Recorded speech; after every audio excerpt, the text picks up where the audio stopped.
Assalamualaikum warahmatullahi wabarakatuh. Saya Putri Wulandari. Di sini saya akan menjelaskan bagaimana simulasi transaksi O2C dengan menggunakan PPN pajak. Nah, di sini saya menggunakan pajak terbaru yaitu 11% yang tadinya 10%. Selanjutnya, kalian harus membuat user untuk simulasi transaksi O2C. Ada 3 user yang harus kalian buat. Yang pertama sales user, warehouse user, dan accounting user. Nah, caranya gimana? Kalian masuk ke setting, kalian klik manage user. Setelah kalian buat 3 user tadi, kalian jangan lupa untuk mengganti atau mengubah password dari masing-masing user. Selanjutnya, kalian harus membuat pajak atau create pajak terbaru. Itu dengan cara kalian masuk ke accounting, kalian klik text. Nah, di situ ada teksnya, lalu kalian create.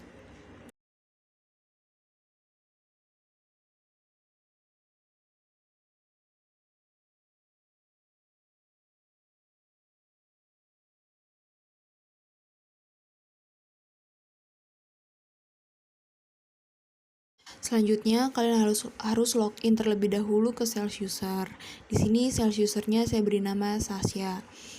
Lanjut, kalian harus masuk ke modul salesnya, lalu kalian klik create quotation, lalu kalian bisa menginput customer dan produk sesuai yang kalian inginkan. Dan jangan lupa untuk mengisi atau memasukkan teks atau tarif pajak PPN. Nah, yang kalian masukkan tarif pajak PPN yang terbaru. Setelah itu kalian bisa klik save. Lalu selanjutnya kalian bisa mengirimkan quotation ke Azure Interior. Kalian bisa mengirimkannya dengan klik send by email, lalu kalian tunggu hingga loadingnya selesai. Lalu mengirimkan ke email ke Azure Interior, maka statusnya menjadi quotation send. Lalu kalian bisa klik confirm untuk mengkonfirmasi dan statusnya akan berubah menjadi sales order. Setelah mengklik confirm, kalian bisa langsung login ke warehouse user. Lalu, untuk mengirimkan produk ke customer, kalian harus login ke warehouse user. Di sini, warehouse user saya beri nama Wiwit. Lalu kalian bisa klik modul inventory, lalu kalian klik delivery order. Setelah itu kalian lihat search dokumennya, pilih nomor invoice yang kalian buat tadi. Nomor invoice yang tadi saya buat itu kan S00031. Setelah itu kalian harus mengklik edit, lalu kalian klik edit kolom dan setelah itu kalian anggap semua barang yang di order itu sudah diterima dan disesuaikan dengan quantity reserved.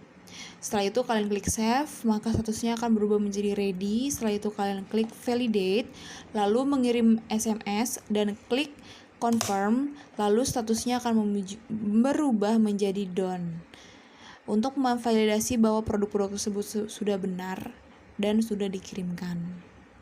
Selanjutnya, kalian harus login kembali ke sales user, lalu kalian ke quotation yang dibuat tadi dan kalian refresh halaman tersebut hingga muncul create invoice menjadi warna ungu. Setelah itu kalian bisa klik create invoice, lalu kalian bisa memilih create invoice ini menggunakan apa. Nah, saya di sini menggunakan regular invoice, lalu kalian bisa klik create dan view invoice. Maka statusnya akan menjadi draft invoice. Nah, selanjutnya kalian bisa login sebagai accounting user. Di sini accounting user saya beri nama Alma, lalu kalian klik modul accounting. Setelah itu kalian masuk ke customer invoice, lalu klik to invoice to validate. Lalu kalian klik nomor invoice. Karena invoice kita berstatus draft, lalu kalian klik confirm dan setelah itu kalian klik send and print. Setelah itu kalian bisa mengklik register payment. Kalian tunggu hingga selesai, lalu kalian bisa memilih jurnalnya itu antara bank atau cash. Nah, di sini saya memilih bank sebagai contoh. Setelah itu kalian klik create payment. Nah, invoice tersebut sudah terdapat logo paid. Nah, di sini saya terdapat logonya in payment. yang artinya sudah terbayar. Tetapi sama saja, walaupun logo saya di sini jadi in payment, tetapi sama saja dengan paid. Nah, selanjutnya kalian bisa ke sales user lagi untuk merefresh halaman sales dan akan muncul logo paid yang artinya sudah terbayarkan. Tapi di sini saya munculnya logo in payment, itu sama saja dengan paid ya teman-teman. Di sini kalau kita ingin melihat jurnal, kalian harus login sebagai accounting user terlebih dahulu, lalu kalian klik modul accounting, lalu kalian pilih menu accounting. Nah, di sini kalian bisa melihat jurnal transaksi yang tercatat khususnya PPN, dan kalian bisa melihat report menu di reporting. Nah, yang pertama ini ada journal entries. Nah, journal entries ini ternyata tidak termasuk PPN-nya. PPN di journal entries ini nggak ada, tetapi transaksi tadi masuk ke dalam journal entries. Nah, untuk journal sales juga ternyata PPN dalam jurnal sales ternyata ada PPN yang terjadi di penjualan. Dan pada jurnal sales dengan nama akun Fed Purchase. Nah, di sini ada jurnal purchase. Nah, di dalam jurnal purchase ini tidak ada PPN.